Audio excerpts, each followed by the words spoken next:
நமக்கு வேறு ஒன்றும் தேவையில்லை. இந்த பிரதேசத்திலிருந்து போதைப் பொருட்களை முற்றாக அகற்றித் தாருங்கள் என்று போதைப் பொருள் கரையோடி போயிருக்கிறது. போதைப் பொருட்களை முற்றாக அகற்றித் தாருங்கள். கட்சிகள் பீதி அடைந்துள்ளார். மக்களுக்கு சிறந்த சேவை செய்யக்கூடிய இடமாக மாற்றுவோம் என்று இந்த இடத்தில் கூறிக்கொண்டு இங்கே வீட்டிற்கும் வெற்றி வேட்பாளராகிய அனைவருக்கும் மனமார்ந்த மதிய நேர வணக்கத்தை தெரிவித்துக் கொண்டு எனது ஒரு சிறிய சொற்பொழிவை ஆற்ற விரும்புகிறேன். ஏன் நாங்கள் இந்த நாட்டில் ஒரு மாற்றத்தை ஏற்படுத்தினோம்? 76 ஆண்டுகளாக அரசியலில் ஏற்பட்ட வெறுப்பின் நிமித்தமாக நாங்கள் புதியதொரு சதாப்தத்தை படைப்பதற்காக இந்த மாற்றத்தை ஏற்படுத்தியிருக்கிறோம். தமிழ், சிங்கள, முஸ்லிம் அனைத்து மக்கள் பிரதிநிதித்துவப்படுத்துகின்ற ஒரு அரசாங்கம் மாறியிருக்கிறது. அந்த மாற்றமானது மக்களுக்கு முன்னைய ஆட்சியாளர்களை விட இந்த ஆட்சியாளர்களில் எதிர்பார்ப்பு அதிகமாக இருக்கிறது. நாங்கள் இந்த உள்ளூராட்சி சபை தேர்தல்களை முன்னைய ஆட்சியாளர்களில் ஒரு தேர்தல்கள் வரப்போகின்றது என்று அறிவித்து நாங்கள் வேட்புமனுக்கள் கட்டுப்பணங்களை செலுத்தியிருந்தோம். ஆனால் அந்த ஆட்சியாளர்கள் தேர்தலுக்கு பயந்து அந்த தேர்தல்களை பணம் இல்லை என்று பிற்போட்டது. ஆனால் எமது அரசாங்கம் மாறியதிலிருந்து இன்று ஜனாதிபதி தேர்தல் நடைபெற்றது, பாராளுமன்ற தேர்தல் நடைபெற்றது.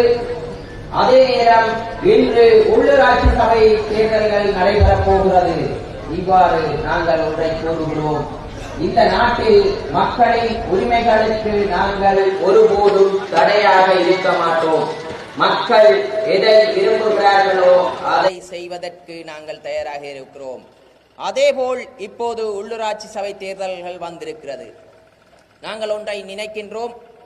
இந்த உள்ளூராட்சி சபை தேர்தல்கள் தான் எல்லா தேர்தல்களையும் விட அத்தியாவசியமானது. ஏனென்றால் இன்று பலர் கேட்கிறார்கள், இந்த நாட்டில் போதைப் பொருள் கரையோடி போயிருக்கிறது.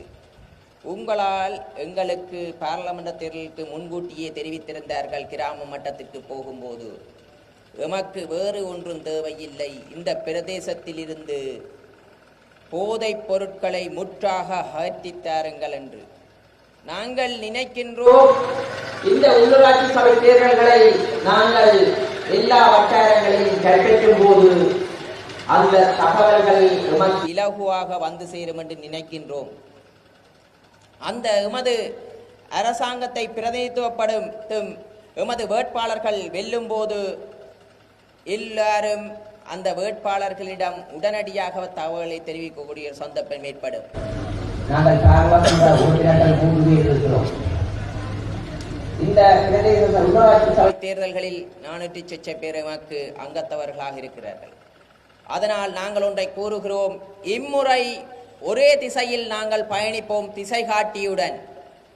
ஏன் நாங்கள் ஒரே திசையில் பயணிக்க வேண்டும்? வேறு வேறு திசையில் பயணித்திருக்கலாமா? இதுவரை காலமும் நாங்கள் உதாரணமாக கூறப்போனால் இந்த அருகில் இருக்கும் யாழ் மாநகர சபை 2010ஆம் ஆண்டு யாரிடம் ஆட்சியை ஒப்படைத்தோம் தமிழ் மக்கள்? இந்த யாழ் மாநகர சபையை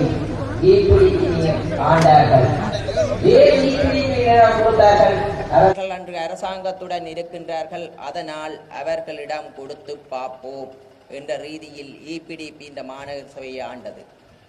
ஆனால் அதிலும் மக்களுக்கு வெடிவேற்படவில்லை. அதன் பிறகு கூட்டமைப்பிடம் கொடுத்தோம். என்ன நடந்ததென்றால், கூட்டமைப்பு ஒரு காலம் மேயராக இருந்தது. பிறகு மாற்றம் ஒன்று ஏற்பட்டு 2 கட்சிகளும் மாறி சைக்கிள் சின்னம் பிறகு வந்தது. ஆனால் அந்த மாநகர சபையில் மக்களுக்கு ஏதோ விடிவு ஏற்பட்டதா? இல்லை. இன்று தேசிய மக்கள் சக்தியை சூழ அணிதிரண்ட மக்கள் இம்முறை நாங்கள் ஒரு தரம் திசை காட்டியுடன் பயணித்து பார்ப்போம் 5 ஆண்டுகள் என்று மக்களே கூறும் நிலை ஏற்பட்டுள்ளது. அதனால் மற்றைய கட்சிகள் பீதி அடைந்துள்ளார்கள். நான் பாராளுமன்றத்தில் நினைத்திருந்தேன், இந்த உள்ளூராட்சி சபை தேர்தலில் எல்லோரும் ஒன்று சேர்ந்து வாக்கு கேட்பார்கள். ஆனால் நடைபெறவில்லை. ஆனால் அவர்களுக்குள் ஒரு ஒருமை இருக்கிறது. நாங்கள் போட்டாலும் பிரச்சனை இல்லை, தேசிய மக்கள் சக்தியை எவ்வாறு தோற்கடிப்பது, அதற்காகத்தான் அவர்கள் வேலை செய்கிறார்களே ஒழிய வேறு மக்களுக்கான கருத்துக்களை பகிரவில்லை. உண்மையான அரசியல் நாங்கள் உண்மை உள்ளூராட்சி சபை தேர்தலில் உங்களுக்கு ஒன்றை கூறுகிறோம். உள்ளூராட்சி சபை தேர்தல் என்பது கீழ்மட்ட மக்களின் அத்தியாவசியமான தேர்தல். ஏனென்றால் கழிவு முகாமைத்துவத்திலிருந்து குழந்தை பெறு இறக்கும் வரை இந்த உள்ளூராட்சி சபை தேர்தல்கள் தான் அத்தியாவசியம். இந்த உள்ளூராட்சி சபை தேர்தல், உள்ளூராட்சி சபை பிரதேச சபைகளுக்கு நீங்கள் வரிப்பணமாக செலுத்துகிறீர்கள். இன்று பலரும் கூறுகிறார்கள், வீதிகளில் குப்பை வீசுகிறார்கள், அவர்களுக்கு தண்டனை வழங்க மாட்டீர்களா என்று. நாங்கள் நினைக்கின்றோம், அவர்களுக்கு தண்டனை வழங்குவதால் அந்த பிரச்சனை தீர போறதில்லை. ஏனென்றால் அந்த குப்பைகளை அகற்றுவதற்காகவும் அந்த பிரதேசத்தை அழகாக வைத்திருப்பதற்காகவும் தான் இந்த உள்ளூராட்சி சபைகளுக்கு நீங்கள் வரிப்பணம் கட்டுகிறீர்கள். அவர்களுக்கு தண்டனை வழங்கியதாக இல்லை, மக்களுக்கு தான் தண்டனை வழங்க நினைக்கிறீர்கள் இல்லை. உள்ளூராட்சி சபையிடம், மாநகர சபையிடம், பிரதேச சபையிடம் கேள்வி கேட்பதற்கான அதிகாரம் இல்லாத போது மக்களுக்குத்தான் தண்டனை வழங்க வேண்டும் என்று நினைக்கிறீர்கள்.